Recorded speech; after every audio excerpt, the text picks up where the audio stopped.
শোনরে মানুষ, আজরাইলে কি ঘুষ খায়? বলেন, আজরাইলে খায় না ঘুষ। শোনরে মানুষ, কি হবে হারাম টাকার পাহাড় জমায়া?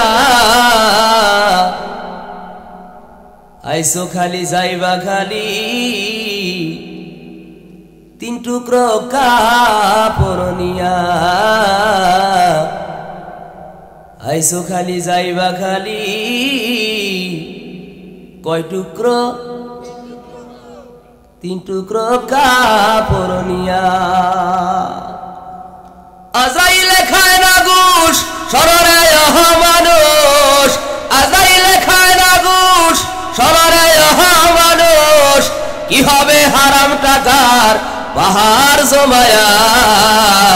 আইসো খালি যাইবা খালি, তিন টুকরো কাপড় নিয়া। আইসো খালি যাইবা খালি, তিন টুকরো কাপড় নিয়া। আইসো খালি যাইবা খালি, কয় টুকরো কাপড় নিয়া। অর্থ সম্পদ ব্যাংক ব্যালেন্সের মিশে করো বড়াই। আসমানিলে কাল 2 দিন, কিসের ভাবের লড়াই রে? কিসের ভাবের লড়াই? অর্থ সম্পদ ব্যাংক ব্যালেন্স মিশে করো বড়াই।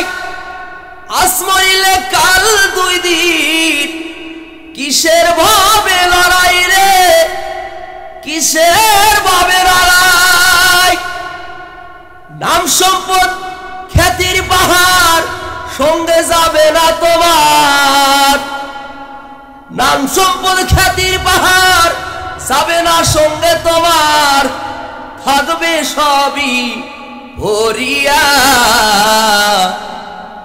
আইসো খালি যাইবা খালি, তিন টুকরো কাপড় নিয়া। আইসো খালি যাইবা খালি, তিন টুকরো কাপড় নিয়া। আজরাইলে খায় না ঘুষ, শোনরে মানুষ। আজরাইলে খায় না ঘুষ, শোনরে মানুষ। কি হবে হারাম টাকার পাহাড় জমায়া? আইসো খালি যাইবা খালি, তিন টুকরো কাপড় নিয়া। আইসো খালি যাইবা খালি,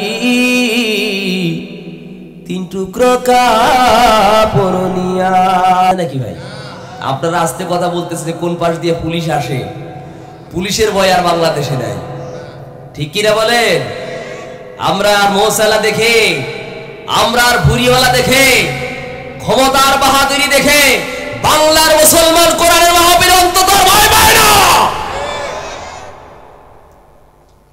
এজন্য আজকে যিনি মাহফিলের সম্মানিত সভাপতি সাহেব আছেন, উনি যেহেতু মাওলানা মানুষ, আশা করছি আলোচনা সাকসেসফুল হবে ইনশাআল্লাহ। বলেন, একজন আলেমী দ্বীন যদি পাশে থাকে, সেখানে আরেকজন ছোট্ট গোলাম যদি কথা বলে, আমার বিশ্বাস যে দেখে শুনে কথা বলবে এবং এই মাহফিলে অন্তত কথা বলতে আর কোনো ভয় নাই। আল্লাহ সম্মানিত সভাপতি সাহেবকে কবুল করুক, বলেন আমিন। উপস্থিত আছেন প্রধান অতিথি আলহাজ মোহাম্মদ জসিমউদ্দিন। উনি কে? আলহামদুলিল্লাহ, আলহামদুলিল্লাহ। আজকে পল্লী কবি জসিমউদ্দিনের আমরা কবিতা পড়ছিলাম। আমরা মনে আছে কি আপনাদের? মোনারে মোনা কোথায় যাস, বিলের ধারে কাঠবোকাশ। ভাই মনে আছে? পল্লী কবি জসিমউদ্দিন। আল্লাহ জসিমউদ্দিন ভাইকে তুমি দিনের জন্য কবুল করিও, বলেন আমিন। উপস্থিত যারা বিশেষ অতিথি আছেন অনেকেই, আমি নাম বলে সময় নষ্ট করতে চাচ্ছি না, এই কারণেই চাচ্ছি না। অনেকে আছেন যাদের নাম আমার এক নিয়ে পড়লে অনেক সময় লেগে যাবে। যারা আছেন তারা তো জানেনই, সময় নষ্ট করতে চাচ্ছি না। এই কারণে মাহফিলের সবচাইতে বড় সৌন্দর্য হচ্ছে আমার সামনে বসা যারা আছেন, এরা সারাদিন পরিশ্রম করে মাহফিল শুনতে এসেছে, সকালবেলা আবার তাদের কাজ করতে হবে। এই জন্য দীর্ঘক্ষণ সময় যাবত আমি যে জায়গাগুলোতে প্রোগ্রাম করি, বিশেষ করে আমি যে জায়গাগুলো প্রধান বক্তা হিসেবে আমাকে রাখে আর কি, ওই জায়গাগুলোতে আমি আমার কর্তৃপক্ষকে বলি যে আমাকে আপনারা 10টার আগে মাহফিলে উঠাইয়া দিবেন, হয়তো সর্বোচ্চ 10টার মধ্যে উঠাই দিবেন। আমি 11টা থেকে 11:30টার মধ্যে মাহফিল শেষ করতে চাই, যাতে করে ফজরের নামাজ কাজা না হয়। এই জন্য এই দিকগুলো আমাদের খেয়াল রেখে মাহফিলের কার্যক্রম চালাতে হবে। আল্লাহ আমাদের সকলকে এই স্বস্তির বাতাস এবং নিঃশ্বাস এবং কোরআনের মাহফিলগুলো নতুন রূপে রূপান্তরিত করার মতো তৌফিক যেন দান করেন। শুকরিয়া আদায় করছি সেই মহান আল্লাহ তাআলার দরবারে, যে মহান মনি বিজ্জাতুল জালাল এই আপনাদের সুখের বাতি এই গ্রামে অনেক মানুষ এখন পর্যন্ত বিভিন্ন চায়ের স্টলে অর্থাৎ টি স্টলে তারা চায়ের দোকানে বসে আছেন, কিংবা অনেকেই বিভিন্ন প্রকার গল্পগুজব মোবাইল দেখে সময় পার করছেন। আল্লাহ তাদের মধ্য থেকে আমাদেরকে ছাঁটাই এবং বাছাই করে এমন একটি জান্নাতি পরিবেশে বসবার মতো যোগ্যতা এবং তৌফিক দিয়েছেন। এজন্য আপনারা খুশি না বেজা? আসলেই খুশি তো নাকি বলেন? খুশি চিত্তে আল্লাহ রাব্বুল আলামিনের শুকরিয়া আদায় করি, বলি আলহামদুলিল্লাহ। না, যেই পরিমাণ আপনারা খুশি ওই পরিমাণ আল্লাহ শুকরিয়া আদায় করতে পারলেন না, বলি আলহামদুলিল্লাহ। রাসূলুল্লাহর প্রতি আমরা সকলেই হৃদয় থেকে দরুদ পাঠ করছি, সকলেই ভক্তিবার দরুদ বলি সাল্লাল্লাহু আলাইহি ওয়াসাল্লাম। সম্মানিত ভাইরা, শুনতে এসেছি মহাগ্রন্থ আল কোরআন। এটা কার? একটু জবাব দেন, এটা কার? জোরে বলেন, এটা কার? মানব প্রসিত কিতাবে শেষের পৃষ্ঠায় লেখা থাকে, ভাই আমি আমার বইটা লিখতে গিয়ে যদি কোনো জায়গায় ত্রুটি করে থাকি, যদি ভুল হয়ে থাকে, আমাকে আপনারা ভুলটা ধরায় দিবেন, পরবর্তীতে আমি সংশোধন হওয়ার চেষ্টা করব। এটা পৃথিবীর মানব ইতিহাসের একটা রূপ। কিন্তু আল্লাহ রাব্বুল আলামিন 1500 বছর আগে মহান ব্যক্তির উপরে এই গ্রন্থটা নাজিল করে দিয়ে বলেন, আমি একটা কিতাব দিয়েছি, এটা এমন একটা কিতাব তোমাদের মাঝে দিয়েছি, গাইডলাইন হিসেবে দিয়েছি। এটা কোন কিতাব জানো? যালিকাল কিতাব লা রাইবা ফিহি হুদাল লিল মুত্তাকিন। এটা তোমরা সন্দেহ করবা তো দূরের কথা, এটার ভিতরে সন্দেহের অবকাশ পর্যন্ত আমি রাখি নাই। সুবহানাল্লাহ বলবেন না? আমরা সেই কোরআন শুনতে এসেছি যে কোরআনের ভিতরে কোনো প্রকার ভুল নাই, বরংস যারা ভুল ধরতে গিয়েছে তারাই নিজের জীবনকে পরিবর্তন করে ভুল সংশোধন করে তারাই মানব সভ্যতার ইতিহাসে সর্বশ্রেষ্ঠ মানুষ হয়ে গেছে। বলি আলহামদুলিল্লাহ। এটা এমন একটা কিতাব, there is no doubt this is the powerfully perfect book of Holy Quran. বলি আল্লাহু আকবার। নাজিল করেছেন যে রব, আল্লাহ is the almighty, he is very kind, he is our lord, he is our creator, he gives us food, he has no partner, he has no daughter and son, he is he, not a seed, not a fraud, but danger, he is only one. Allah is the powerful. সে কেমন আল্লাহ? ইন্নাল্লাহা আলা কুল্লি শাইইন কাদির। সূরা বলে আল্লাহু আকবার। এটা সেই কিতাব, যেই কিতাবের কথা শুনলে মানব সভ্যতার ইতিহাস পরিবর্তন হয়ে এমন একটা ইতিহাসে রূপান্তরিত হয় যে কিতাব মানুষকে বানায় একটা সহনশীলতা, ভদ্র নম্র, একজন সাবলীলতার মানুষ। বলি আলহামদুলিল্লাহ। সেই কোরআন আমরা শুনতে এসেছি, শুনবো ইনশাআল্লাহ। তাহলে আবার আপনাদের কাছে প্রশ্ন করি, কোরআন কার? জোরে বলতে পারলেন না? কোরআন কার? আর একটু জোরে বলেন, কোরআন কার? আমরা কার? জোরে বলেন, আমরা কার? আরো জোরে বলেন, আমরা কার? আমার মাথা থেকে পা পর্যন্ত আপাত মস্তকে বানিয়েছেন যিনি, তিনি কে? তার মানে আমার একমাত্র একচ্ছত্র মালিক যিনি, তিনি কে? আমার কাছে যে সম্পদ আছে ওই সম্পদের মালিকও কে? আল্লাহ আমারে ফকির বানায় দিতে পারে, আল্লাহ আমারে বাদশা বানায় দিতে পারে, পারে কি পারে না? সেই বিশ্বাস আর আস্থা রেখে মহাগ্রন্থ আল কোরআনুল কারীমের যে আয়াতে কারিমা তেলাওয়াত করেছি, তেলাওয়াতকৃত আয়াত কারিমা থেকে আমি 40টি মিনিট সময় আপনাদের কাছ থেকে নিতে চাই। কষ্ট হবে না তো? জোরে বলছেন, কষ্ট হবে না তো? আল্লাহ রাব্বুল আলামিন বলেন, ইন্না নাহনু নাযালনা যিকরা ওয়া ইন্না লাহু লাহাফিযুন।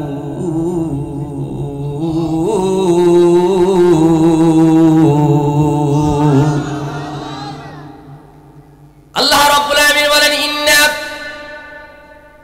নিশ্চয়ই নিশ্চয়ই, ইন্না এই শব্দটি আরবি গ্রামারের ভাষায় এইখানে এক আলিফ পরিমাণ টান দেওয়ার কথা বলা হয়েছে ইন্না গুন্না করে পরে আকালি পরিমাণ টান, এটা হলো গ্রামারের এইটা ভাষা পড়ার একটা সিস্টেম। এই ইন্না শুধুমাত্র নিশ্চয়তা অর্থবোধক অর্থে ব্যবহার হয় না, বরং গ্রামারের ভাষায় ইন্না, আন্না, তান্না, লাকিন্না, লাইতা, লাআল্লা এই 6টি শব্দ দিয়ে কোরআনুল কারীম তেলাওয়াত করতে কোন জায়গায় শুরুতে এসে যায়, তাহলে আল্লাহ রাব্বুল আলামিন নিশ্চয়তা অর্থবোধক সূচক করতে এই শব্দগুলো ব্যবহার করেছে। ওই রব্বুল আলামিন ইজ্জাতুল জালাল বলছেন নিশ্চয়ই আমি কোরআন নাজিল করেছি। কোরআন নাজিল করেছেন কে? একটু জবাব দেন। আমি আলোচনায় ঢুকলে মজা পাবেন ইনশাআল্লাহ। একটু শুরুর দিকে তো একটু আইল কোটা বেঁধে পানি ছেড়ে দিতে চাচ্ছি। যদি আইল কোটা বাঁধা ছাড়া পানি যদি জমিনে ছেড়ে দেওয়া যায়, পানি কি থাকবে জমিনে? এই জন্য একটু আমার সাথে জবাব দেন। এই জবাব দেওয়ার একটা লাভ আমি বলে নেই। কেন জবাব দিবেন? জবাবটা দেবেন এই কারণে, আপনারা যারা কোরআনের মাহফিলে এসে বসেছেন, আল্লাহ রাব্বুল আলামিন আপনাদেরকে কোরআনের ছাত্র বানিয়ে দিয়েছে। বুঝে থাকলে বলেন সুবহানাল্লাহ। লাভটা হলো এই ছাত্র অবস্থায় যদি আপনি ইন্তেকাল করেন, আপনি শহীদের মতো বিনা হিসাবে জান্নাতে চলে যাবেন। তা আমরা যেতে চাই তো একটা জায়গায়, সে কোথায় যেতে চাই? আরে ভাই বললেন না কোথায় যেতে চাই? যেতে জান্নাতে চাই না? এই জন্য কোরআনের ছাত্র আমাকে 40টা মিনিট সময় আপনারা দেবেন না ইনশাআল্লাহ? জবাব দিবেন। গোলাম, আল্লাহ রাব্বুল আলামিন ডাক দিয়ে বলে গোলাম শুধু এইটা নয়, তুমি কোরআনের ছাত্র হয়েছো এইটা শুধু নয়। ইমামে কুরতুবী রাহমাতুল্লাহ আলাইহি রিয়াজুল জান্নাত, জান্নাতের বাগানকে কেন্দ্র করে বলে কোরআন এবং হাদিসের আলোচনা যে জায়গাতে হয়, বান্দা ওই জায়গায় চুপ মেরে বসার সঙ্গে সঙ্গে রব্বুল আলামিন বান্দার জীবনের সগীরা গুনাহগুলো মাফ করে দিয়ে দেয়। আমাদের জীবনে তো সগীরা গুনাহ শুধু না, আমাদের জীবনে সগীরা গুনার চাইতে কবিরা গুনাহ বেশি। মিথ্যা বলা কবিরা গুনাহ। মিথ্যাবাদী লোক সমাজে আছে না নাই? খাদ্যে ভেজাল দেওয়া কবিরা গুনাহ। দোকানদারি করতে গিয়ে 10 টাকার জিনিস 15 টাকা বলে কিনছি এই কথা বলা কবিরা গুনাহ। মেয়ের হক নষ্ট করা কবিরা গুনাহ। ছেলেকে 1 বিঘা বেশি দিয়া মেয়ের কাছে মাফ চাওয়া কবিরা গুনাহ। বাবা মায়ের সঙ্গে চোখ রাঙিয়ে কথা বলা কবিরা গুনাহ। বড়দের সঙ্গে বেয়াদবি করে কথা বলা কবিরা গুনাহ। প্রতিবেশীর রাস্তাকে সংকীর্ণ করে হাঁটার জন্য রাস্তা চাপায়া দেওয়া কবিরা গুনাহ। আইল ছাটা কবিরা গুনাহ। রেকর্ডের সময় অন্যের জমি নিজের নামে রেকর্ড করে নেওয়া কবিরা গুনাহ। দিনের ভোট রাত্রেবেলা চুরি করে নেওয়া কবিরা গুনাহ। আমার ভাইরা যেই কয়টা গুনার কথা বললাম আরো অনেক গুনাহ আছে, বলেন তো দেখি। যেই কয়টা গুনার কথা বলছি এই কয়টা গুনাহ আমাদের সমাজে প্রচলন আছে না নাই? এই কয়টা গুনার সাথে আমরা জড়িত আছি না নাই? আমাদের দ্বারা মেয়ের হক নষ্ট হয়ে গেছে, আমাদের দ্বারা পিতামাতার হক নষ্ট হয়ে গেছে, ছেলে মেয়ের হক নষ্ট হয়ে গেছে, প্রতিবেশীর হক নষ্ট হয়ে গেছে, অন্যের জমি নিজের নামে রেকর্ড করে নেওয়া হয়েছে, বড়দের সঙ্গে সম্মান করে কথা বলতে পারি না, পিতামাতার সঙ্গে চোখ প্রাণ গিয়ে কথা বলি। এই যে অপরাধগুলো আমরা করি, এই অপরাধগুলো আপনি করেছেন, এবার আপনি মাহফিলে বসেছেন। ইমামে কুরতুবী রাহমাতুল্লাহি আলাইহি তিনি বললেন তোমাদের জীবনের সগীরা গুনাহগুলো মাফ। গোলাম তোমার জীবনে তো সগীরা গুনাহ নাই, বরং তোমার জীবনে কবিরা গুনাহ। গোলাম তুমি ভয় পেও না, লা তাকনাতু মির রাহমাতিল্লাহ, no tension to enjoy. Golam শোনো, তুমি আকাশের মেঘরাশির দিকে তাকাও, এর চাইতে গুনাহ তোমার বেশি হয়ে গেছে। লা তাকনাতু মির রাহমাতিল্লাহ, no tension to enjoy. Golam তুমি পাহাড়ের দিকে তাকাও, এর চাইতে গুনাহ তোমার বেশি হয়ে গেছে। লা তাকনাতু মির রাহমাতিল্লাহ। গোলাম তুমি সাগরের ফেনার দিকে তাকাও, এর চাইতে গুনাহ তোমার বেশি হয়ে গেছে। No tension to enjoy. লা তাকনাতু মির রাহমাতিল্লাহ, ইন্নাল্লাহ ইয়াগফিরুদ যুনুবা জামিআ ইন্নাহু হুয়াল গফুরুর রহিম। গোলাম শেষ পর্যন্ত তুমি থাকো চোখের পানি ফেলে আল্লাহকে তুমি আল্লাহ বলে ডাক দাও, তোমার জীবনের সগীরা কবিরা যত গুনাহ আছে আল্লাহ মাফ করে দিয়ে দিবে। শর্ত হলো শেষ পর্যন্ত থাকতে হবে, বলি ইনশাআল্লাহ। সেই শেষ পর্যন্ত থাকবেন ইনশাআল্লাহ। আল্লাহ রাব্বুল আলামিন বলেন নিশ্চয়ই কোরআন নাযিল করেছি আমি, ইন্না নাহনু নাযালনা যিকরা ওয়া ইন্না লাহু লাহাফিযুন।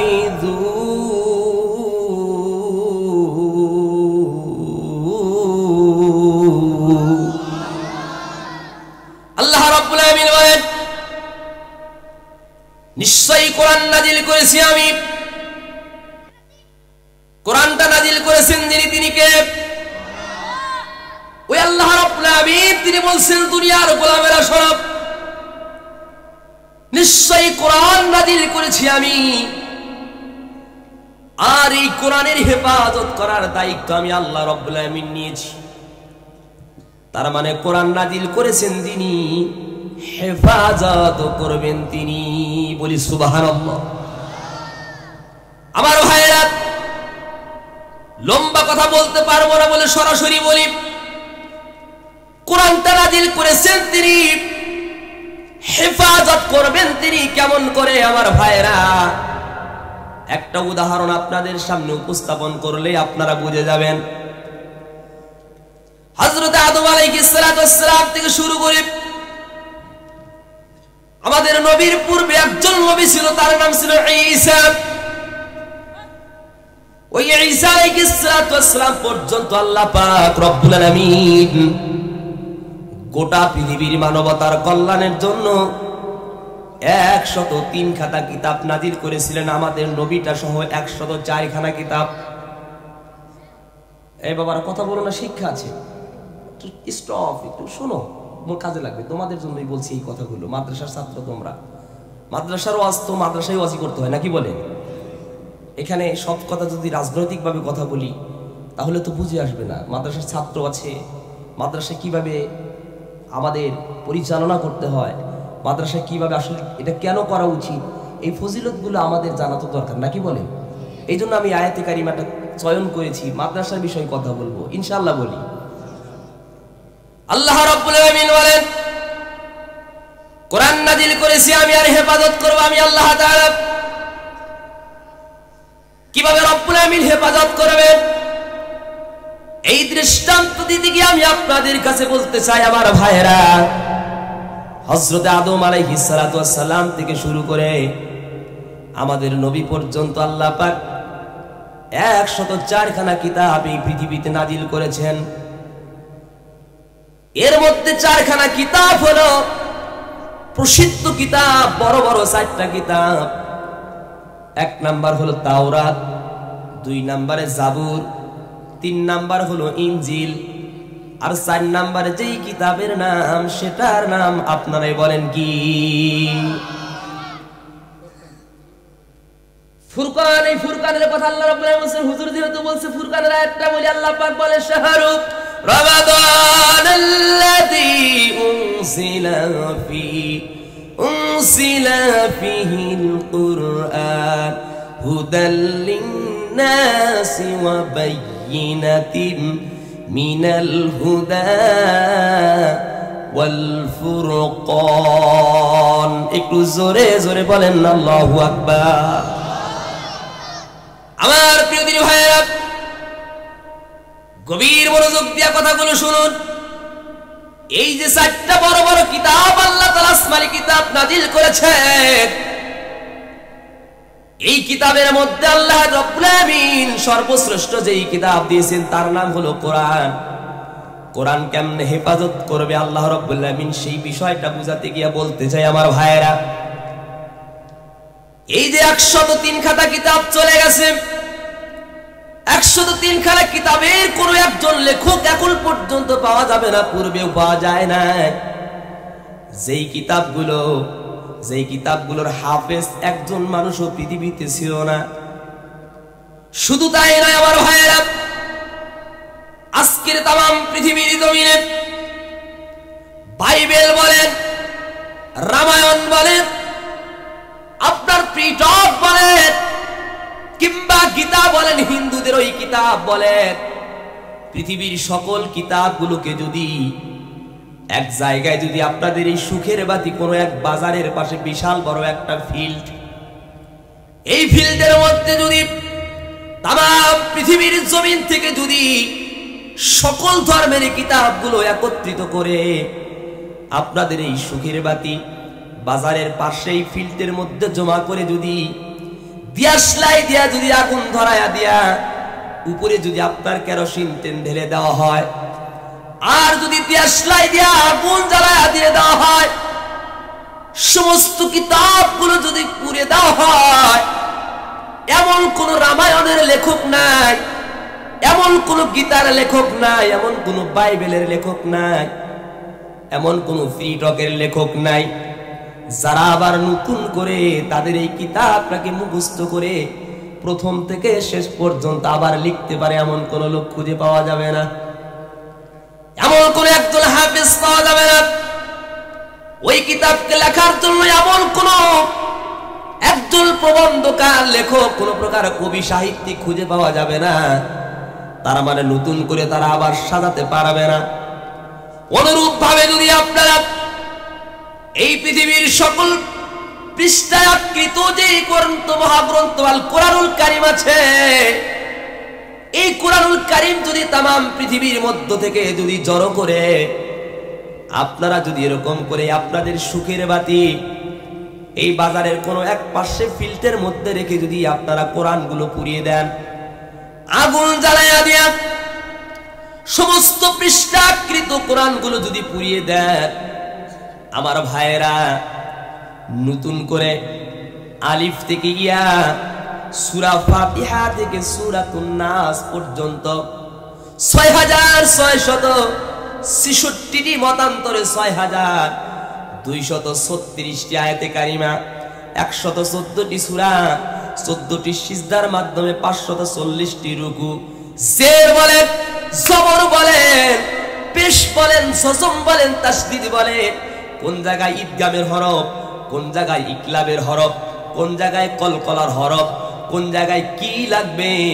আমার ভাইয়েরা নতুন করে কোরআন লিখতে দেওয়া হলে শুধুমাত্র একজন হাফেজ নয়, আর আপনার 100 হাফেজ নয়, আর 1000 হাফেজ নয়, 1 লক্ষ 1 কোটি হাফেজ নয়, আল্লাহর আসমানের নিচে জমিনের বুকে অসংখ্য অগণিত হাফেজ পাওয়া যাবে যারা নতুন করে আবার কোরআনুল কারীমটাকে সাজায় লিখতে পারবে। বলি আল্লাহু আকবার। এই জন্যই তো রব্বুল আলামিন বলেন, ইন্না নাহনু নাযালনা যিকরা ওয়া ইন্না লাহু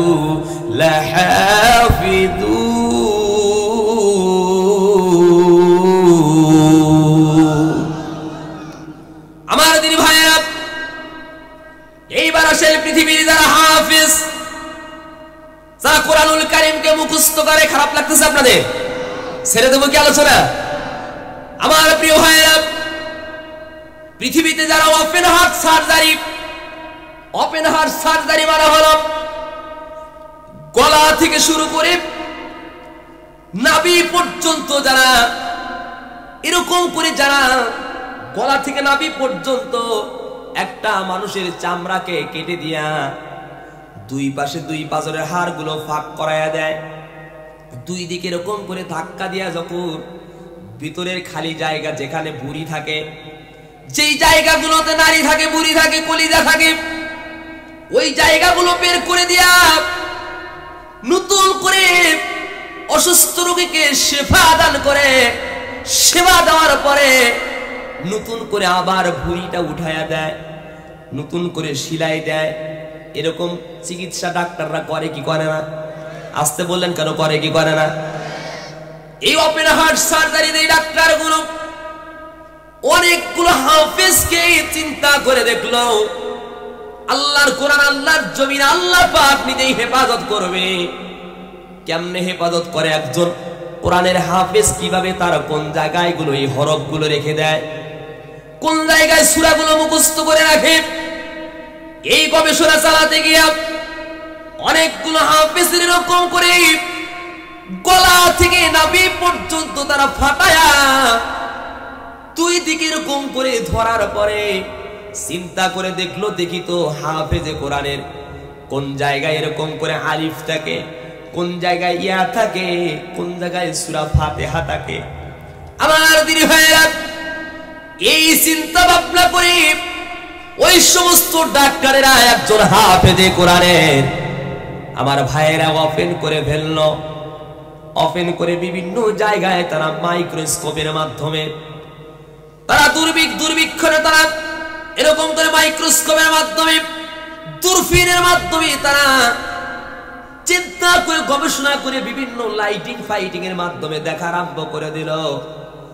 আজও অব্দি আল্লাহ রাব্বুল আলামিন একজন কোরআনের হাফেজের সিনার ভিতরে কোন জায়গায় 30টা পারার কোরআনুল কারীমকে হেফাজত করেছে। পৃথিবীর কোন ডাক্তার আজ পর্যন্ত সিনাকে ফাড়া করে এখন পর্যন্ত কোরআনুল কারীমের স্থানটা তারা ধরতে পারে নাই। আল্লাহু আকবার। এই জন্যই তো রব্বুল আলামিন বলে ইল্লা নাহনু নাসাল্লাল যিকরা ওয়া ইন্না লাহু লাহাফিযুন। একটু জোরে জোরে বলা যাবে কি আল্লাহু আকবার? আমার দিনী ভাইয়েরা, এইবার আসলে আল্লাহ রাব্বুল আলামিনের কাছে বললাম, আল্লাহ তাআলা আমি কিন্তু সরাসরি কোরআন ছাড়া কথা বলতে পারি না, মন খারাপ করতেছেন? আল্লাহ রাব্বুল আলামিনের কাছে বললাম, আল্লাহ তাআলা কোরআনকে তুমি হেফাজত তুমি করলাম আল্লাহ, তুমি এই কোরআনুল কারীম तमाम পৃথিবীর মানুষের জন্য কেন তুমি কোরআনটা দিলে আল্লাহ? জানতে বড় মন চায়, বলো দেখি, বলো আল্লাহ, तमाम পৃথিবীর মানুষের জন্য কোরআন তুমি কেন নাজিল করলা? এর ফজিলতটা কি বলেন তো দেখি। কোরআনটা নাজিল করেছেন কেন? এই বিষয়টা আমাদের জানা দরকার আছে না নাই? আসতে বলেন, জোরে বলেন, দরকার আছে না নাই? আল্লাহ রাব্বুল আলামিন বলেন সূরা ইব্রাহিম আয়াত নাম্বার 1, আল্লাহ রাব্বুল আলামিন বলেন আলিফ লাম আলিফ লাম রা কিতাবুন আরসালনাহু ইলাইকা লিতুখরিজান নাসা মিনাল-যুলুমাতি ইলান-নূর।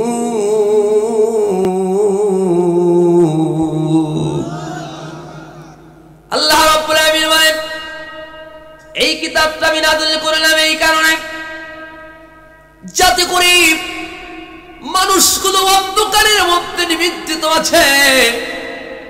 এই পৃথিবীর মানুষেরা আল্লাহকে দিনের বোঝে না, এই পৃথিবী থেকে চলে যেতে হবে এইটা তারা না বুঝে। সকালবেলা মসজিদে মুয়াজ্জিন সাহেব আযান দেয়, এখন পর্যন্ত তারা ঘুমায় আছে। যোহরের সময় তারা কাজের মধ্যে লেগে যায়, মুয়াজ্জিন ওই দিক থেকে আযান দেয়, এরপরে কাজের ব্যস্ততায় আল্লাহর ডাকে সারা দিয়ে মসজিদে নামাজ পড়তে পারে না। গল্প গুজব করে, সিনেমা দেখে, নাটক দেখে, পৃথিবীর আজে বাজে গল্প গুজব, এইরকম করে পৃথিবীর মধ্যে তারা থাকে। আমি কোরআনটা নাজিল করলাম এই কারণেই নাজিল করলাম যাতে করে तमाम পৃথিবীর মানুষগুলো এই অন্ধকারাচ্ছন্ন পরিবেশ থেকে তারা আলোর সন্ধান পেতে পারে। এই আলোর সন্ধানের লক্ষ্যে আমি রব্বুল আলামিন ইজ্জাতুল জালাল আল্লাহ পাক রব্বুল আলামিন কোরআনুল কারীমকে নাজিল করেছি, বলি সুবহানাল্লাহ।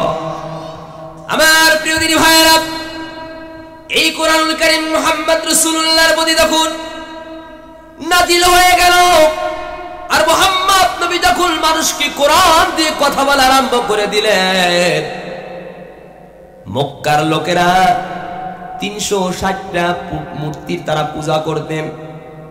বৎসরে একদিন তারা কাবা ঘরের চারদিকে কোন প্রকার পোশাক ছাড়াই একেবারে উলঙ্গ হইয়া তাদের পাপ মোচনের জন্য, গুনাহ মোচনের জন্য ওই 360টা মূর্তিকে তারা এরকম করে প্রদক্ষিণ করত কাবা ঘরের মধ্যে রেখে। এই যে মূর্তি পূজা তারা করত, গুনাহ মোচনের জন্য তারা এই কাজগুলো করেছে। আমার ভাইয়েরা, মুহাম্মদ রাসূলুল্লাহর উপর যখন কোরআনুল কারীম নাজিল হয়ে গেল, তখন মুহাম্মদ ওই মূর্তি পূজাকে বন্ধ করে দেওয়া যখন আরম্ভ করে দিল, আর মুহাম্মদ তখন পর্যন্ত নবীজি যতক্ষণ পর্যন্ত তার উপরে কোরআন নাজিল হয়েছিল না। আমার ভাইয়েরা, যেহেতু লম্বা সময় না, শুধু সংক্ষিপ্ত করে বলি, 40টি বছর মুহাম্মদ নবীজি ওই কাফির আর মুশরিক যারা ছিল তাদের কাছে ছিল মুহাম্মদ ছিল আল আমিন, তাদের কাছে ছিল আস-সাদিক। আর যখনই নবীজির উপর কোরআন নাযিল, ভাই উঠতেছেন কেন চাচা? এই যে খারাপ লাগতেছে জি, আচ্ছা আচ্ছা ঠিক আছে। নবীজি মুহাম্মদ রাসূলুল্লাহর কাছে যখন কোরআন যখন নাযিল হয়ে গেল, এই 40টি বছর পর্যন্ত নবীজি মুহাম্মদ রাসূলুল্লাহ তিনি ছিলেন আল আমিন, তিনি ছিলেন আস-সাদিক। যখন নবী কোরআন দিয়ে কথা বলে তখন হয়ে গেলেন এই নবী একজন জাদুকর। নবীজি হয়ে গেলেন তখন তাদের কাছে একজন দুশ্চরিত্র মানুষ, নবীজি হয়ে গেলেন তাদের কাছে একজন পাগল মানুষ। নবীজি তখন তাদের কাছে আর আল আমিন আর আস-সাদিক থাকলেন না। বোঝা গেল কোরআন দিয়ে কথা বলার আগ পর্যন্ত এই নাস্তিকের গোষ্ঠীর কাছে অনেক ভালোই ছিল আল্লামা দেলোয়ার হোসেন সাঈদী সাহেব। যখনই কোরআন দিয়ে কথা বলা আরম্ভ করলো, ওই সময়কার নাস্তিক আবু জেহেলের হাতে মুহাম্মদ নবী যেরকম ওই সময়কার জাদুকর হয়েছে, আর উল্টো আমার দেশের সাঈদী সাহেব জাদুকরের পরিবর্তে এই নাস্তিকের গোষ্ঠীর কাছে আল্লামা দেলোয়ার হোসেন সাঈদী সাহেব হয়েছে রাজাকার। ঠিক কি না? কোরআন দিয়ে কথা বলার আগ পর্যন্ত একজন ভালো মানুষ ছিলেন মুহাম্মদ নবীজি। আমার ভাইয়েরা, ওই নবীজি মুহাম্মদ যখন কোরআন দিয়ে কথা বলা আরম্ভ করে দিলেন আর মুহাম্মদ নবী জাদুকর হয়ে গেল, আর ওরা চিন্তা করলো কি মুহাম্মাদের এই কোরআনকে বাস্তবায়ন হইতে দেওয়া যাবে না। অথচ রব্বুল আলামিন আল্লাহ তাআলা বলছেন কোরআন নাযিল করেছি আমি, আর কোরআনের হেফাজতটাও করব আমি। সুবহানাল্লাহ বলেন। কোন নাস্তিকের গোষ্ঠীরা, কোন কাফিরেরা, কোন মুশরিকেরা কোরআনকে উৎখাত করে দিতে চাইলেই পারবে না। কারণ এই কারণেই পারবে না, কোরআনের হেফাজত করবেন একমাত্র যিনি, তিনি হচ্ছেন কে? আসতে বলেন কেন? তিনি হচ্ছেন কে? চলে যাইতেছেন, আমি আর 20 মিনিট রস করবো স্যার, সত্যি দেন। আমার দিনী ভাইয়েরা ভালো করে কান লাগান। খারাপ লাগতেছে কি? একটু সাজাই গোছাই, কোরআন যে ব্যানিশ করে দিতে চায়, আর আল্লাহ বলছে কোরআন নাযিল করেছে আমি, আর হেফাজত করব আমি। কেমন করে দেখুন কাজে লাগান আমার ভাইয়েরা, একটু আলোচনা মনোযোগ দিয়ে শোনার চেষ্টা করুন। আমার প্রিয় দিনী ভাইয়েরা, ওই মুহাম্মদ যখন কোরআন দিয়ে কথা বলা আরম্ভ করে দিলেন, মক্কার লোকদের কাছে নবীজি মুহাম্মদ তখন আর ভালো থাকতে পারলেন না। ওই নবীজি মুহাম্মদ রাসূলুল্লাহ কোরআন দিয়ে কথা বলা যখন আরম্ভ করে দিলেন, আবু জেহেল একদিন তার পার্লামেন্টে ঘোষণাই করে দিয়ে দিল, শোনো তোমরা, ওয়াকালাল্লাযীনা কাফারু লা তাসমাউ লিহাদাল কুরআন। বিভিন্ন জায়গায় অন্যায়ের প্রতিবাদ করা আরম্ভ করে দিল। আর এদিক দিয়ে কাফির, ওই কাফিরের লিডার ঘোষণা দিয়ে দিল, আব্দুল্লাহর ছেলে মুহাম্মাদের কোরআনের কথা তোমরা শুনতে পারবা না।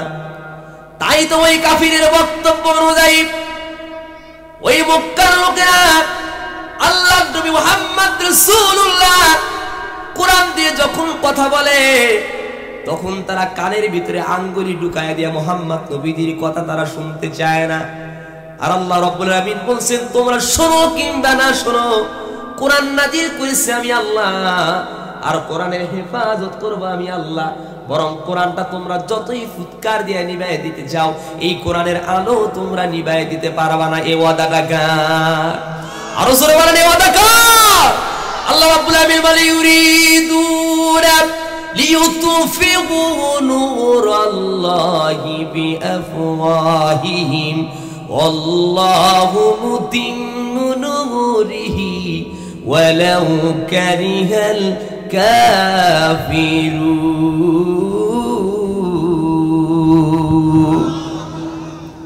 আমার দিনী ভাইয়ের, আল্লাহ রাব্বুল আলামিন বলেন, যারা কাফির, ওই কাফিরের লোকেরা ইসলামের এই আলোটাকে, কোরআনের এই আলোটাকে ফুৎকার দিয়ে নিভায় দিতে চায়, কিন্তু ইসলামের আলোটাকে ওরা ইচ্ছা করলেই ফুৎকার দিয়ে নিভায় দিতে পারবে না। কারণ কোরআন নাযিল করেছি আমি, আর হেফাজত করবেন যিনি, তিনি হচ্ছেন কে? আপনাদের এই এলাকায় এখন মনে হয় বিদ্যুৎ আসছে, আসে নাই? বিদ্যুৎ ছাড়া এলাকা আপনাদের এখানে কি কোনো চরে আছে? আচ্ছা, এক সময় ছিল, তাই কি না? বিদ্যুৎবিহীন এলাকার লোক বিদ্যুৎ ওলা এলাকায়, অর্থাৎ যে এলাকায় কারেন্ট আছে এমন এলাকায় তার একটা কন্যা সন্তানকে বিবাহ দিল। বিবাহ দেওয়ার পরে যেই এলাকা থেকে মেয়েটা বিবাহ দিয়েছে ওই এলাকায় কারেন্ট নাই। ওই এলাকার মানুষগুলো হ্যারিকেন চেনেন তো আপনারা, দত বলি আমরা গ্রাম্য ভাষা, আপনারা কি বলেন? দতই বলেন তো, ভাষার তো জটিল মিল আছে আলহামদুলিল্লাহ। আচ্ছা, এখন নেই, এক সময় আমাদের বাড়িতেই ছিল। তো এই হ্যারিকেন কিংবা আপনার দত জ্বালানো এলাকার লোক বিবাহ দিয়েছে যে এলাকায়, এটা হলো কারেন্টওয়ালা এলাকা, বিদ্যুৎ আছে এলাকায়। দীর্ঘদিন পরে ওই শ্বশুর মিয়া আসছে জামাই বাড়িতে তার মেয়েকে নেওয়ার জন্য, সন্ধ্যা করে আসছে, যার কারণে শ্বশুরকে আর রাত্রে বাড়িতে যাইতে দেয় নাই। বলছে বাবা আপনি থাকেন, সকালে কালকে চলে যায় বাড়িতে। রাত্রে শ্বশুর মিয়া বাড়িতে আছে, শ্বশুরকে খাওয়া দাওয়া করায় শ্বশুরের জন্য একটা এক্সট্রা রুমের ব্যবস্থা করে দেওয়া হয়েছে, বুঝতে পারছেন তো? বলছে বাবা আপনি এই রুমে থাকেন, থাকার জন্য একটা জায়গা করে দেওয়া হলো। জামাই মিয়া একটু চালাক টাইপের, দেখি তো আমার শ্বশুর তো যে এলাকায় থাকে ওই এলাকায় তো কোনো প্রকার বিদ্যুৎ নেই, কারেন্ট নেই। আমার শ্বশুর তো রাত্রেবেলা যখন ঘুমাইতে যায় এই হ্যারিকেন কিংবা এই দতের যে আলোটা এটা ফু দিয়া নিবায়া তারপরে ঘুমাতে যায়, দেখি আমার শ্বশুর মিয়া করে কেমন, কি ব্যাপার। এই চিন্তা করে জামাই মিয়া ঘরের বাহির থেকে একটা টিনের ছিদ্র, ওই ছিদ্র দিয়ে তাকায়া দেখতেছে, দেখি আমার শ্বশুর করে কেমন, কি আচরণ করে। এই চিন্তা ভাবনা করে শ্বশুর মিয়া এরকম করে রাত্রে, এমনি তো দতের আলো বলেন কিংবা হ্যারিকেনের আলো বলেন, এটা কিন্তু খুব আলো হয় না, তাই কিনা? এই আলো যখন পাইছে ঘুম তো আর ধরার কথা না, তাই কিনা বলে? ঘুম আর ধরে না। ঘুম যখন না ধরছে শ্বশুর মিয়া গিয়া ওই বাতির কাছে যা জোরে করে ফু দিচ্ছে। আপনারা বলেন তো দেখি, এই সুইচটা বন্ধ না করে সারা রাত ভর যদি শ্বশুর মিয়া গায়ের সমস্ত শক্তিকে একত্রিত করে বাতিতে ফু দেয়, বাতি কি নিববে? আসতে বললেন কেন? নিববে। তার মানে বাতি নিবাতে হলে মেন সুইচকে অফ করা লাগবে, তারপরেই বাতি নিবে যাবে। এই কোরআনের আয়াত দ্বারা আমি উদাহরণ দিতে চাইলাম এইটা, প্রিয় ভাইয়েরা। কোরআনকে যারা ফুৎকার দিয়ে নিবাতে চায়, এক আল্লামা সাঈদীকে গ্রেফতার করে জেলের মধ্যে কারাবদ্ধ করে জীবনের শেষ পর্যায় পর্যন্ত বিষাক্ত ইনজেকশন পুশ করে এক সাঈদীকে হত্যা করে দিতে চায়। ওরা চেয়েছিল কোরআনের আলোটাকে নিভাইয়া দিতে ফুৎকার দিয়া, কিন্তু রব্বুল আলামিন ইজ্জাতুল জালাল বলেন পৃথিবীর গোলামেরা সব ৩১৩ জন সৈনিক নিয়ে বদরের প্রান্তে মুহাম্মদ রাসূলুল্লাহ ১০০০-এর অধিক সৈন্য সামন্ত যারা কাফিরদের ছিল, ওই কাফিররা সেদিন মুহাম্মদ রাসূলুল্লাহ ৩১৩ জন সৈনিকদেরকে ব্যারিশ করে দেওয়ার জন্য আসছিল। সেদিন তারা ৩১৩ জন সৈনিকদেরকে বদরের প্রান্তরে শেষ করতে পারে নাই। আজকে আসমানের নিচে জমিনের বুকে ৩১৩ নয়, ৩,০০০,৩,০০,০০,৩ নয়, আসমানের নিচে অসংখ্য অগণিত আল্লাহর গোলামেরা বসবাস করে। অতএব কোন নাস্তিকবাদী কোরআনকে, ইসলামকে, ইসলাম প্রিয় মানুষদেরকে ফুৎকার দিয়া নিভাতে চাইলেই নিভাতে পারবে না। ঠিক কিনা বলেন? ঠিক কিনা বলেন? ঠিক কিনা বলেন? ইচ্ছা করলেই কি কোরআনের আলোটাকে নিভাইয়া দিতে পারবে? আপনাদের ইমানের আওয়াজ মর্দে মুজাহিদের মতো হচ্ছে না, জোরে বলেন পারবে? আওয়াজ দিয়ে বলেন পারবে? কারণ কোরআন নাযিল করেছেন যিনি, তিনি কে? আবার কোরআন হেফাজত করবেন যিনি, তিনি কে? আমার ভাইয়েরা,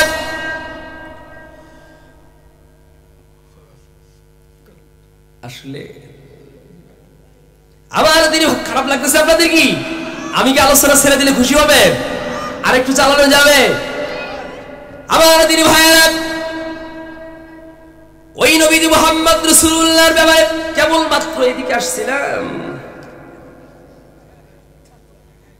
আসলে বলি আল্লাহু আকবার, জোরে বলি আল্লাহু আকবার। কোরআনের কথা তো এটা বিশদ, এটা দাস্তুর, এটা সংবিধান। এটা কোন সংবিধান? আমরা হুজুর যদি পড়ায় থাকে দাখিলে যখন আমরা পড়েছি, প্রশ্নটা হলো মা হুয়া দাস্তুর, এই তোমার সংবিধানের নাম কি বলো? সংবিধানের উত্তরটা হলো আল ফাতা গাইডের ৩ নম্বর পৃষ্ঠা, এর উত্তর হলো হুয়াল কুরআনুল কারীম। বলে আল্লাহু আকবার। এই দাস্তুর মানে সংবিধান, অতল গভীর, এটা এমন একটা কোরআন, আফালা ইয়াতাদাব্বারুনাল কুরআন। বলে আল্লাহু আকবার। এই কোরআনের বিশদ, এই বিশালতা থেকে আমি তো কেবলমাত্র শুরু করেছি, শেষ করা তো আর সম্ভব না, ঠিক না বেটি? আমার দিদি ভাইরা, ওই মুহাম্মদ রাসূলুল্লাহ তিনি যখন এরকম করে কোরআনের কথা বলা আরম্ভ করে দিলেন, আবু জেহেল ঘোষণা করে দিল অনেক কথাই সেখানে আছে। এর মধ্যে কথা হলো, শোনো মুহাম্মদ নবী কোরআন দিয়ে যখন কথা বলবে তোমরা মুহাম্মাদের কথা শুনবা না, লা তাসমাউ লিহাযাল কোরআন, কানের ভিতরে আঙ্গুলে ঢুকায়া দিয়া কোরআনের এই কথাগুলো শোনা থেকে তোমরা বিরত থাকবা। আমার ভাইরা, যে কোরআন এসেছে মানবতার কল্যাণের জন্য, যে কোরআন এসেছে মানুষকে অন্ধকার থেকে খুঁজে খুঁজে বের করে মানুষকে আলোর সন্ধান দেওয়ার জন্য, ওই নাস্তিকের গোষ্ঠীরা বুঝলো না কোরআনের আলোচনাকে, কোরআনের থিমটাকে তারা বন্ধ করে দিল। আমার দিনী ভাইয়েরা, আল্লাহ রাব্বুল আলামিন বললেন পৃথিবীর কোন মানুষেরা এই কোরআনুল কারীমের আলো বন্ধ করে দিতে পারবে না, কারণ হেফাজত করব আমি আল্লাহ। কেমন করে হেফাজত হয়ে যায়? আমার দিনী ভাইয়েরা, মুহাম্মদ নবীজি ওই মক্কার জমিনে থাকা অবস্থায়, ওই মক্কার একজন লোক ছিল, স্বামী আর স্ত্রী দুজনের ভিতরে খুবই দ্বন্দ্ব কলহ লেগে থাকতো।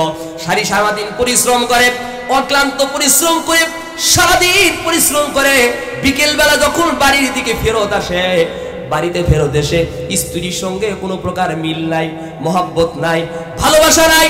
স্ত্রী তার স্বামীকে দেখলে রাগ উঠে যায়, স্ত্রী তার স্বামীকে দেখলে রাগ যেমন উঠে যায়, অনুরূপভাবে স্বামী তার স্ত্রীর দিক তাকালেও রাগ উঠে যায়।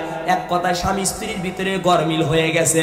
আমার ভাইয়েরা, এই সংসার জীবন করতে গিয়ে আপনার পরিবারের ভিতরে অর্থ আছে, সম্পদ আছে, টাকা আছে, পয়সা আছে, স্বামী আর স্ত্রী দুজনের মধ্যে যদি মিল না থাকে, আমার ভাইয়েরা, এই অর্থবিত্ত টাকার কোনো মূল্যায়ন নাই। আর একটা ঘরের ভিতরে টাকা নাই, অর্থ নাই, সম্পদ নাই, স্বামী আর স্ত্রী দুজনের মধ্যে যদি মহব্বত থাকে, ওই ঘরটাই মনে হবে একটা জান্নাতের ঘর। বলেন সুবহানাল্লাহ। এই পরিবেশ যখন অনুকূলে, এক কথায় যখন স্বামী আর স্ত্রী দুজনের ভিতরে মিল নাই, ওই স্বামী যেই সমাজের লোকটা ছিল মক্কার ভিতরে, ওই স্বামী ছিল একজন খয়ার বিক্রি করনেওয়ালা। কি বিক্রি করনেওয়ালা? খয়ার চেনেন তো আপনারা? পানের মধ্যে কালো কালো খয়ার আছে না? এই খয়ার বিক্রি করালে ছিল স্বামী। খয়ার বিক্রি করনেওয়ালা ওই স্বামীটা তিনি সারাদিন এরকম করে ভো ভো করে এলাকার ভিতরে গাঁও গ্রাম দিয়া ঘুরে ঘুরে ঘুরে ঘুরে এরকম তিনি খয়ার বিক্রি করতেন, অনেক পরিশ্রম করতেন, কিন্তু স্বামী স্ত্রী দুজনের মধ্যে কোনো মিল মহব্বত নাই। হঠাৎ করে একদিন এই যে গরমিল থাকার কারণে স্ত্রী চিন্তা করলো, এত পরিশ্রম করে হাড় ভাঙা পরিশ্রম করার পরে আমাদের স্বামী স্ত্রী কোনো মিল নাই, এমনিতেই আমারে ইচ্ছা করে অনেক সময় সামান্য বিষয় নিয়ে স্বামী আমারে মারধর করে, স্বামী আমারে মারে, স্বামীর মারা সহ্য হয় না।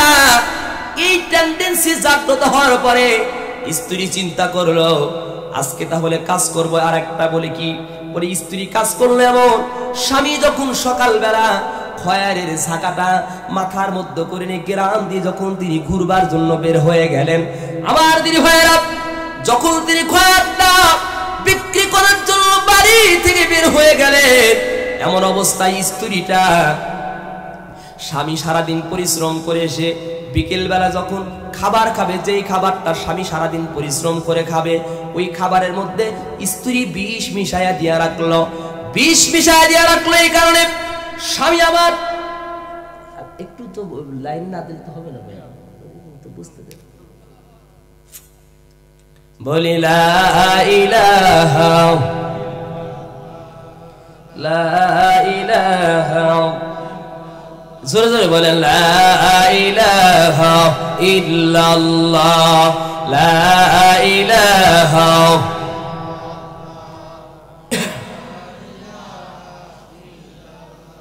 মরণেরই কথা মানুষ স্মরণ করোনা, আজরাইলা শিলে কারো কৈফত মানবে না, ঠিক কিনা বলে? মরণেরই কথা মানুষ স্মরণ করোনা আজরাইলা শিলে করো কৈফত মানবে না ও সে নামে আজরাইল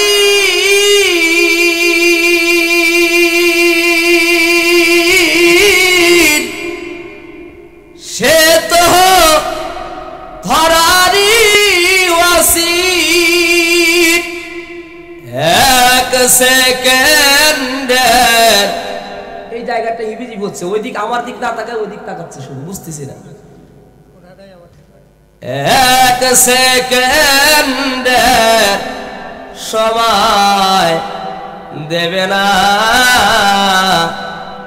আজরাইলা শিলে কারো কৈফত মানবে না মরণেরই কথা মানুষ স্মরণ করোনা আজরাইলা শিলে কারো কৈফত মানবে না আমার দিনে হয় না ওইদিকে স্ত্রী তার খাবারের ভিতরে বিষটা মিশায় রাখলো এই কারণে সাংসারিক জীবনে কোনো প্রকার সুখ নাই শান্তি নাই এই চিন্তা করে স্ত্রী তার স্বামীর খাবারের মধ্যে বিষটা মিশায় রাখলো স্বামী খয়ার বিক্রি করার জন্য গ্রামের মধ্যে যখন ঘুরতে গেল আল্লাহর নবী মুহাম্মদ রাসূলুল্লাহ মসজিদে নববীর সামনে বসে আছেন এমন অবস্থায় সাহাবা আজমাইন যারা ছিল ওই সাহাবা আজমাইনদের মাঝে আল্লাহর নবী মুহাম্মদ রাসূলুল্লাহ ওই দিন স্বামী আর স্ত্রী দুজনের মহব্বতের ব্যাপারে আল্লাহর নবী বয়ান দিচ্ছেন বলি সুবহানাল্লাহ যখন ওই খয়ার বিক্রি করালো ব্যক্তি মসজিদে নববীর সামনে দিয়া যায় ওই দিক থেকে আবু জেহেল বলেছে তুমি যখন যাইবা লা তাসমাউ লিহাযাল কুরআন আব্দুল্লাহর ছেলে মুহাম্মদ কোরআন দিয়ে যেই কথা বলে ওই কথাগুলো তুমি শুনতে পারবা না তোমরা শুনতে পারবা না আব্দুল্লাহর ছেলে মুহাম্মাদের কোনো কথাই তোমরা শুনতে পারবা না এইবার খয়ের বিক্রি করার ব্যক্তি মসজিদে নববীর সামনে দিয়া যাওয়ার সময় আমার ভাইরা কানের ভিতরে আঙ্গুলি দুইটা ঢুকাইয়া দিয়েছে আব্দুল্লাহর ছেলে মুহাম্মদ এই মুহাম্মাদের কথা তারা শুনবে না সে ব্যক্তিও শুনবে না এই টেন্ডেন্সি জাগ্রত হয়ে সেদিন ওই খয়ার বিক্রি করার ব্যক্তি চিন্তা করলো আব্দুল্লাহর ছেলে মুহাম্মাদের কোনো কথাই তো আমরা শুনি না বরং কানের ভিতরে আঙ্গুলি ঢুকাইয়া দিয়ে দেই আজকে একটু আঙ্গুলটা লুজ করে দেই একটু ঢিল করে দেই দেখি তো আব্দুল্লাহর ছেলে মুহাম্মদ কোন কথাগুলো এরকম করে মুহাম্মদ সাহাবীদের বলে এই টেন্ডেন্সি জাগ্রত করে ওই খয়ার বিক্রি করার ব্যক্তি কানের ভিতরে আঙ্গুলি ঢুকাইয়া দিছে ঠিক ওই কিন্তু একটু করে আমার ভাইরান কানের ভিতরে আঙ্গুলি ঢুকাই দিয়ে যখন একটু লুজ কালেকশন করে দিয়েছে আল্লাহর নবী মুহাম্মদ বললেন শোনো সাহাবার দলেরা যদি পৃথিবীতে তোমাদের সংসার করতে গিয়া স্বামী আর স্ত্রী দুজনের যদি গরমিল হয়ে যায় যদি মহব্বতের কমতি হয়ে যায় তাহলে মহব্বত বাড়াবার জন্য তোমরা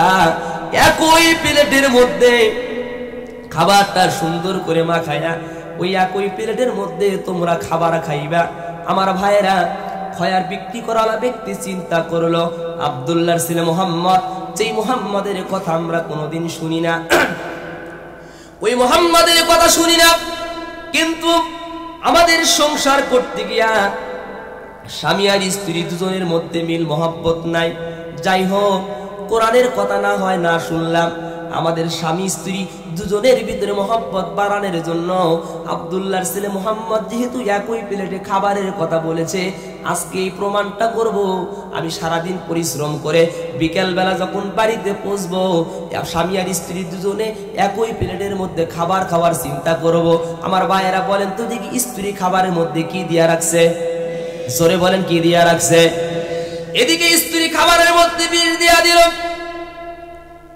আর ওই দিক দিয়া স্বামী চিন্তা করলো সারাদিন পরিশ্রম করে বিকাল বেলা যখন বাড়িতে যাইব আমি এক প্লেটের মধ্যে খাবার খাবো, এই চিন্তা ভাবনা করে অন্য দিন স্বামী যেই সময়ের মধ্যে করে আমার ভাইরা বাড়িতে ফেরে এর আগে ফেরার চেষ্টা করলেন এবং বাড়িতে এসে পৌঁছলেন। বাড়িতে এসে ডাক দেয়া বলে, বিবি রে, ও প্রাণের বিবি তুমি কই?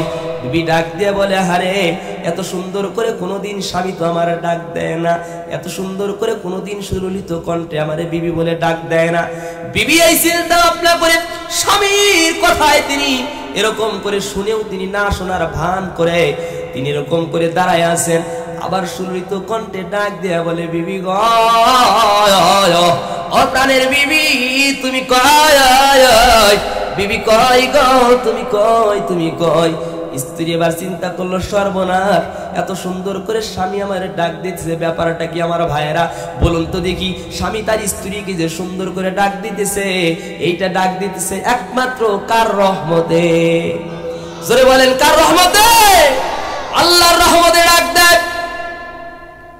বিবি যখন শুনে না বারবার সুন্দর করে ডাক দেয়, বিবি তার স্ত্রীটা তার স্বামীর কাছে এসে আর আগ দিয়ে মাথাটা ঘুরায় স্বামীর চেহারার দিকে চোখটা তাকায় না, ডাক দিয়ে বলে, বিবি রে, বিবি শোনো, তোমার সঙ্গে আমার দীর্ঘদিনের একটা বিরোধ, কেমন জানি তোমাকে দেখলে আমার শরীরটা গরম হয়ে যায়, রাগটা বেড়ে যায়, আমাকে দেখলেও তোমার কেমন জানি রাগটা বেড়ে যায়, আমাকে তুমি সহ্য করতে পারো না, তোমাকে আমি সহ্য করতে পারি না, এই জ্বালা একটু প্রমাণ করে দেখি না বিবি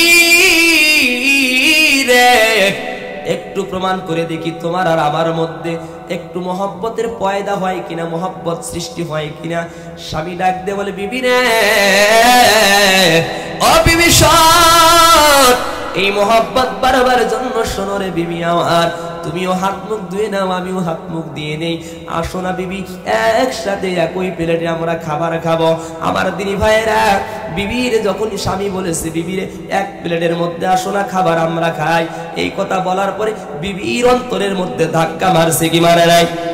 আসতে বল কেন, মারছে কি মারে নাই? ইতিহাসটা ঠিক এই জায়গায় রাখলাম। আমার দিনী ভাইয়েরা, এখানে একটা মর্মান্তিক ব্যাপার আছে, এখান থেকে আমি আমার একটু জীবনের কথা আপনাদেরকে বলতে চাই। প্রিয় দিনী ভাইয়েরা, আমি হয়তো লম্বা সময় পাবো কি পাবো না, এই জন্যই বলছি। আপনারা বলেন তো দেখি, এই পৃথিবীর আজকের সন্তান যারা আমরা আছি, কিংবা আমাদের নেক্সট জেনারেশন যারা সন্তানরা আসছে, আগের দিনে আব্বা আম্মারে যেই সম্মান করতো, যেই মর্যাদা দিত, আপনারা বলেন তো দেখি সেই মর্যাদা কি সন্তানরা এখন দেয়? আসতে বলেন, কারো দেয় কি? এবার বলেন তো দেখি, যে সন্তানরা আব্বা আম্মাকে মর্যাদা দেয় না, ওই সন্তানদের ব্যাপারে রব্বুল আমিন জাতুল জালাল মর্যাদা দেওয়ার কথা বলেছে। এবার বলেন তো দেখি, সেই কথাগুলো সন্তানদের নসিহত স্বরূপ আমাদের বলা দরকার আছে না নাই? আসতে বলেন, কোনো দরকার আছে না নাই? সামনের 10টা থেকে 15টা মিনিট গভীর মনোযোগ আকর্ষণ করবো আমার ভাইয়েরা। একটা যুবক উঠবেন না, একটা ছাত্র বাবাজিরা উঠবেন না, বৃদ্ধ বাবাজিরা যারা আছেন তারা উঠবেন না। এই জন্যই বলছি, আল্লাহর নবী বলেন, রিদওয়ানুল ওয়ালিদাইন রিদওয়ানুর রাব্বি, আল্লাহর নবী বলেন, পিতামাতা যদি সন্তুষ্ট হয়ে যায়, বরং পিতামাতার সন্তানের প্রতি সন্তুষ্ট হওয়ার বদৌলতে আল্লাহর পাক রব্বুল আমিন ওই সন্তানের প্রতি নিজেই সন্তুষ্ট হয়ে যায়। বলি আল্লাহু আকবার। পৃথিবীর জমিনে সন্তান যদি অর্থের দিক দিয়ে বড়লোক হতে চায়, সম্মানী যদি হতে চায়, মানুষের কাছে মর্যাদা যদি পেতে চায়, আল্লাহ রব্বুল আমিনের রাসূল মুহাম্মদ রাসূলুল্লাহ বলছেন, তাহলে যেন সন্তানগুলো তার পিতামাতার আত্মহত্যা করে, খেদমত করে। খেদমত হলো 14টা, জন্মের পর থেকে শুরু করে আমার ভাইয়েরা মৃত্যু পর্যন্ত একজন সন্তানের যে হক গুলো আছে, অনুরূপ ভাবে পিতামাতার প্রতি হক রয়েছে। আল্লাহর নবী ঠিক সন্তানদের ব্যাপারে সন্তানদেরকে বলছে, দুনিয়ার সন্তানেরা রাসূল সাল্লাল্লাহু আলাইহি ওয়াসাল্লাম বর্ণনা করে দিয়ে গেছেন, মৃত্যুর আগে তোমার আব্বা আম্মার প্রতি, অর্থাৎ আব্বা আম্মা বেঁচে থাকলে তাদের প্রতি হক হলো 7টা। আব্বা আম্মা যদি মারা যায়, ইন্তেকাল করে, ওই আব্বা আম্মার হক হলো আবার মরে যাওয়ার পরে 7টা। এবার আপনারা বলেন তো দেখি, মৃত্যুর পূর্বে যেই 7টা হক, এই 7টা হকের কথা আমাদের বলা দরকার আছে না নাই? আসতে বললেন কেন, দরকার আছে না নাই? মৃত্যুর পরে আব্বা আম্মার জন্য যে 7টা সন্তানের উপরে হক, বলেন তো দেখি ওই 7টা হক ও সন্তানদের জানার দরকার আছে না নাই?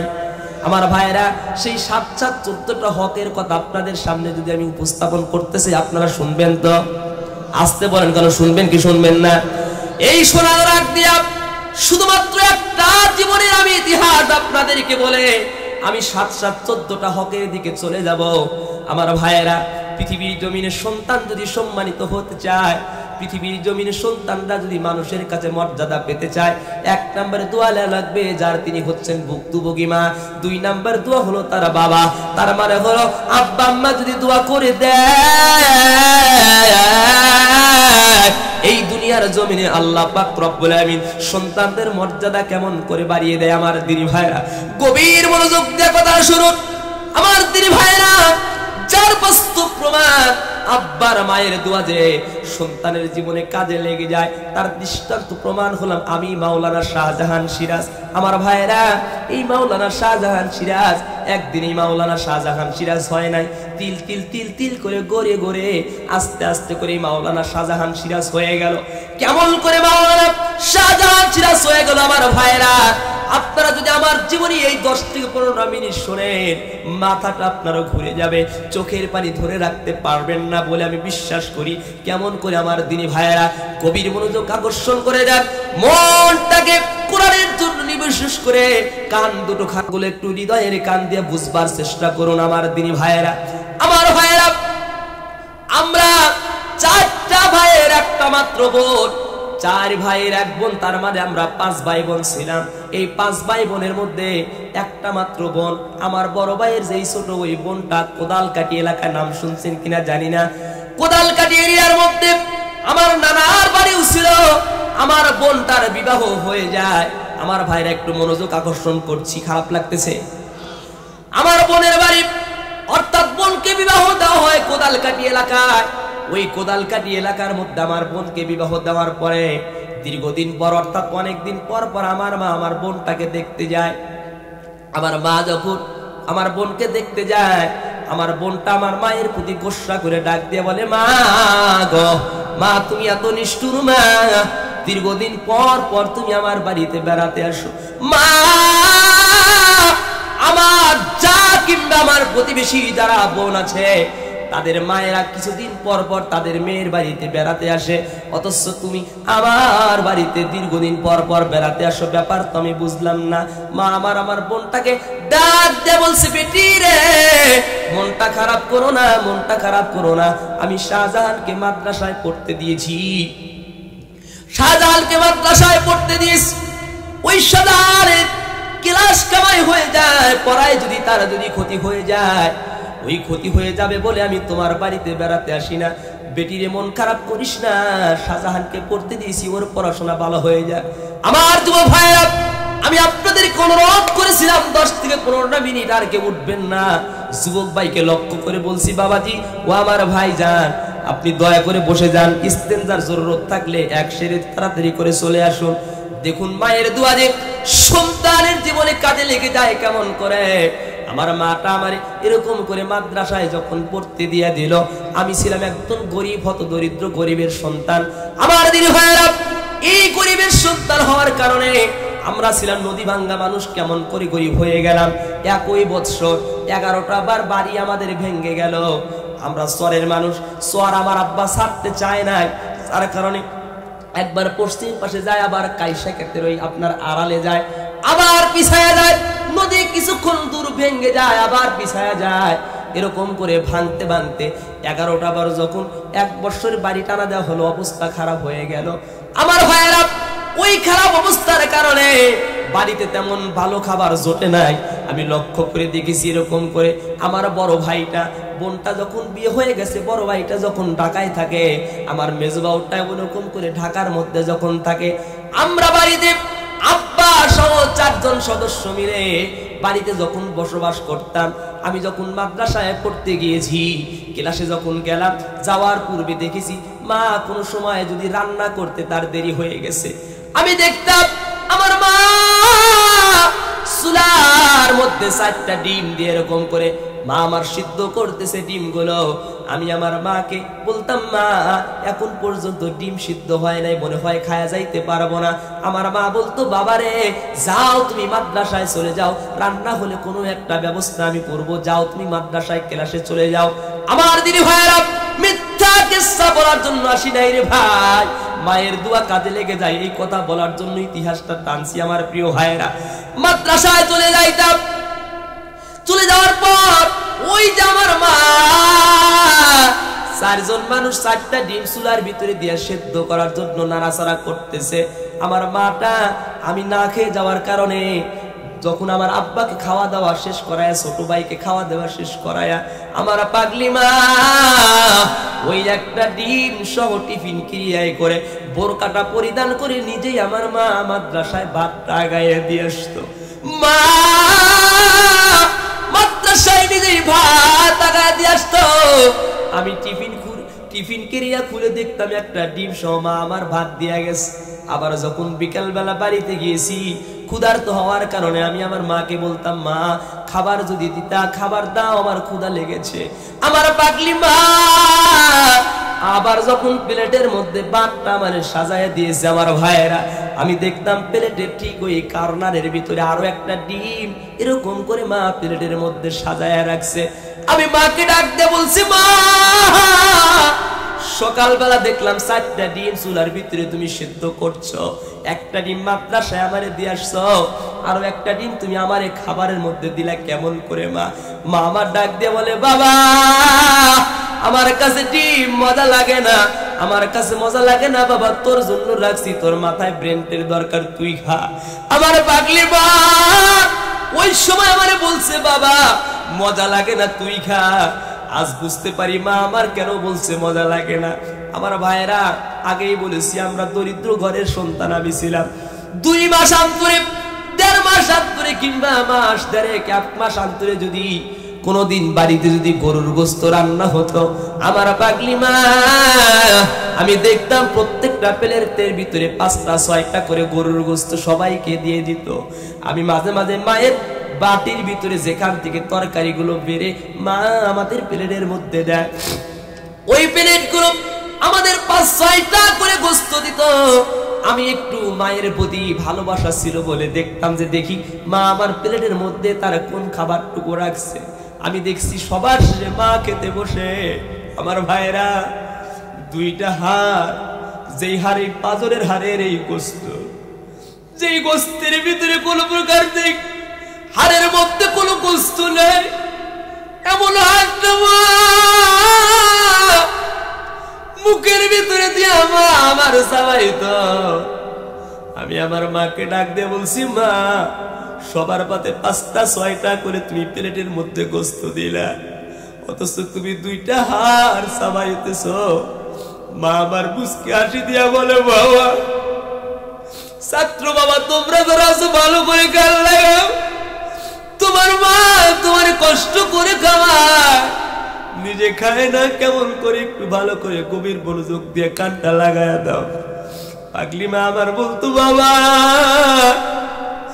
আমার কাছে গোশত মজা লাগে না, আমার কাছে হাতটাই মজা লাগে, যার কারণে আমি খাই। আমি তখন পর্যন্ত বুঝতে পারি না মায়ের কাছে কেন হাতটা মজা লাগে। ওই জ্বলন্ত কালিমা,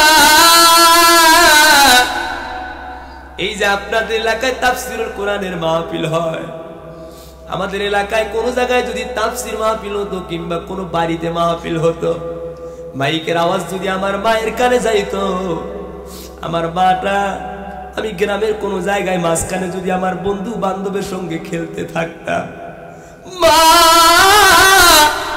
ওই মাঝখান থেকে ধরে নিয়ে আইসা মাথার ভিতরে তেল আমারে দিয়া দিত, মা আমারে গায়ের ভিতরে পাঞ্জাবি পরাইয়া দিত। মা আমারে বলতো, বাবা যাও অমুক বাড়িতে কিংবা অমুক জায়গা তাফসীর মাহফিল হয়, তুমি একটু যাও।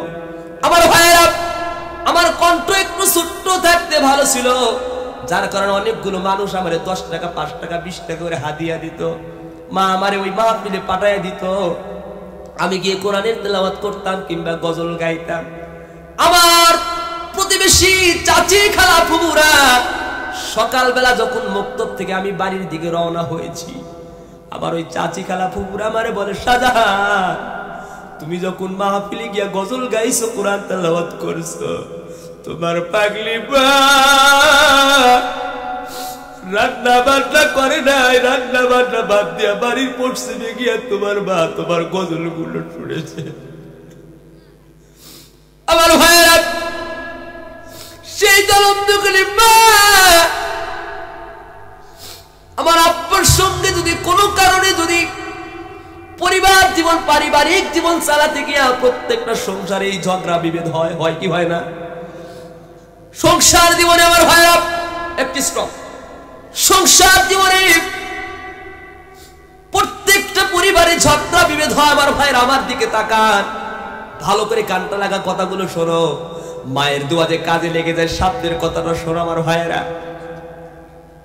আমার আব্বার সঙ্গে যদি কোনো কারণে যদি আমার মায়ের যদি ঝগড়া হয়ে যেত, মা যদি আব্বার সঙ্গে গোসরা করে 2 দিন কিংবা 3 দিন যাবত পান সুপারি খাওয়া মা আমার যদি বন্ধ করে দিতেন, একজন পান খানিওয়ালা ব্যক্তি হঠাৎ করে পান খাওয়া বন্ধ করে দিলে তার মুখটা ভালো দেখা যায়, সাদা দেখা যায়। আব্বার সঙ্গে ঝগড়া হওয়ার কারণে 2 দিন 3 দিন যাবত মা পান সুপারি খাওয়া বন্ধ করে দিলে আমি আমার মাকে ডাক দিয়া বলতাম, মা মনটা খারাপ করো না, আমি যখন কামাই শিখবো আমি তোমারে পান সুপারি কিনে দেবো। আমি আমার মাকে বলতাম, মা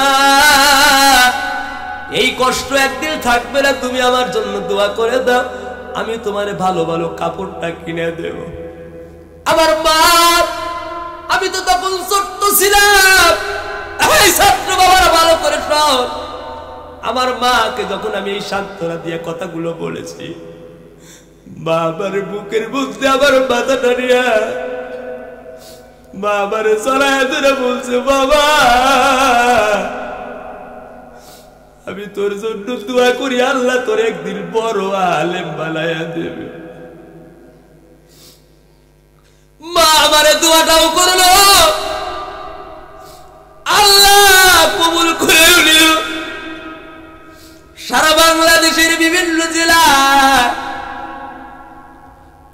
জেলায় গিয়ে আমি তাফসীর করি, ওয়াজ মাহফিল করি। কত মানুষ আমারে কত হাদিয়া দেয়, কোন জায়গায় বাজেট করি না, এরপরেও সন্তুষ্ট হয়ে 20,000 25 30,000 টাকা বাজেট ওরা আমার জন্য বাজেট রেখে দেয়।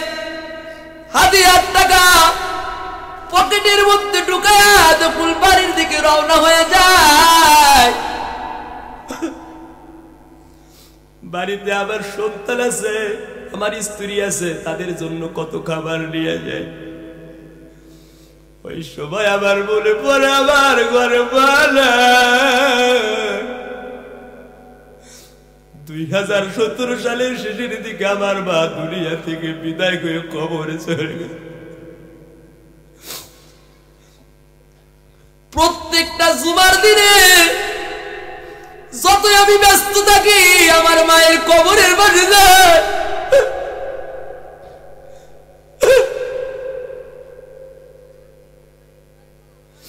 আমার সঙ্গে অনেক মানুষ থাকে বলে আমি আমার মাকে মন ভরে ডাকতে পারি না। কোন কোন সময় জোহরের নামাজ কিংবা আসরের নামাজ পড়ে আমি আমার মায়ের কবরে কিনারায় গিয়া ডাক দিয়া বলি,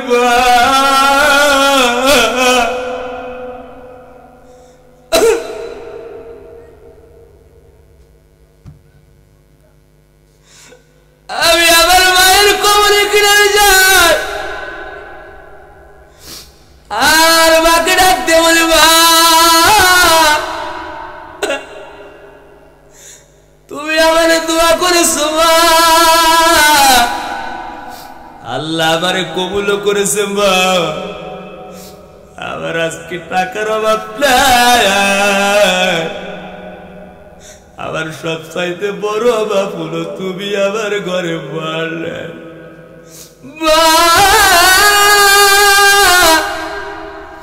ইচ্ছে করলে তোমার আজকে কয়েক বিরা পার সুপারি কিনা দিতে পারবো। তুমি আমার কাছে যেই কয় হাজার টাকার শাড়ি চাইতে আমি তোমারে কিনা দিতে পারবো। আমার ভাইরা শুধু তাই নয়, আমার মা পৃথিবী থেকে চলে গেছে, আমার দাদি এখন পর্যন্ত জীবিত আছে আলহামদুলিল্লাহ। মাঝে মাঝে আমার দাদিরে আমার আব্বা অর্থাৎ তার মারে ডাক দিয়ে বলে মা মা তোমারে কি পান বানাইয়া দেব। আমার আব্বা যখন তার মারে মা মা করে ডাক দেয়, আমি মাঝে মাঝে আমার আব্বার গলা ধরে কান্না করি আর ডেকে বলি আব্বা কি সৌভাগ্য কপাল তোমার, এখনো তুমি তোমার মারে মা মা করে ডাক দেয়। অথচ আমি যুবক মানুষ আমার ঘরে মা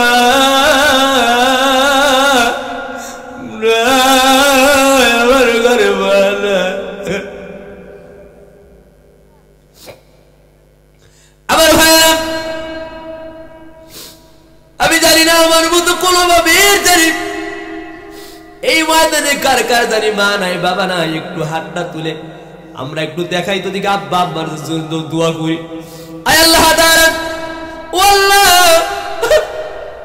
অনেক গুরু মুরব্বীর চোখের দিকে যুবকের চোখের দিকে তাকায় দেখছি আল্লাহ মায়ের কথা বলতে যখন আমি চেয়েছি প্রত্যেকটা মুরব্বী বাবাজির চোখের কোলা দিয়া ছোট্ট বাচ্চার মতো ঘর ঘরে পানি ছেড়ে দিয়েছে আল্লাহ। আয় আল্লাহ রাত্র গভীর হয়ে গেছে, জানি না আল্লাহ তাহলে তুমি আমাদের দোয়া কবুল করবা কি করবা না। এতটুকু আশা আব্বা আম্মা সারা সন্তানদেরকে নিয়া তোমার দরবারে ফরিয়াদ জানাইলাম আল্লাহ আমার মতো যার যার মানে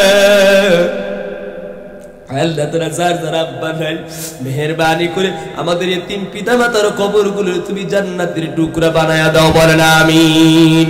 আমার ভাইরা ওই আমার জলম দুঃখের মা চলে গেছে, সারা বাংলাদেশের বিভিন্ন জায়গায় গিয়ে আমি ওয়াজ মাহফিল করি, বিভিন্ন জায়গায় গিয়ে মায়ের জন্য আব্বার জন্য আমি হাতে ধরে পায়ে ধরে ধরে কথাগুলো বলি। আমি জানি না আপনাদের এই সুখের বাতি থেকে কোন একজন সন্তান সুখের বাতির মতো আব্বা আমার কবরে সুখের বাতি হয়ে যায়, আব্বা আব্বার কবরে জান্নাত হয়ে যায়। কেমনটি আপনারা চান কি চান না? আসতে বলেন কেন, চান কি চান না? জোরে বলেন চান কি চান না? আমার ভাইয়েরা ওই মায়ের কবর আব্বার কবর শুধুমাত্র 3 টুকরা কাপড় আব্বার গায়ে পরাইয়া দিয়েছেন। মায়ের কবরে মাকে যখন মাটি দিয়েছেন 5 টুকরা কাপড় দিয়েছেন, 3.5 হাত জায়গা। কতদিন হয়ে গেল মা আর কোনোদিন ফিরে আসলো না। মায়ের কবরের পাশে দাঁড়ায়া কবর জিয়ারত করার সুযোগ পর্যন্ত হয় না।